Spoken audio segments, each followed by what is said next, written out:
আজকে একটা মজার বিষয় শেয়ার করবো আপনাদের সাথে।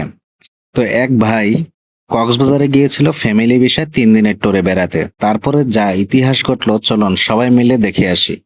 সাবস্ক্রাইব করবেন না, যদি করেন তাহলে আপনাদের খবর আছে।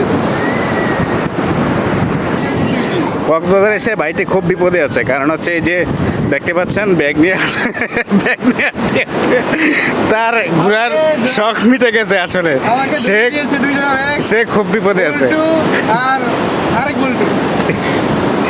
ভাই আপনার কষ্টের কথাটা একটু জানান প্লিজ। বললামই আমার কষ্টের কথা। এটা আপনার বেশি কষ্ট না? জীবনটা বেদনা। জীবনটা বেদনা, একদম সঠিক কথা বলেছেন। এই যে বেদনা জীবন নিয়ে তিনি খুব খুব দুঃখের সাথে এভাবেই কক্সবাজারের সময়গুলো কাটাচ্ছে। তো দেখতে পাচ্ছেন তার কষ্টে অবশ্য আমিও একটু কষ্টিত, কারণ এই সময়টা সে জীবনটা বেদনা নিয়ে কাটাচ্ছে।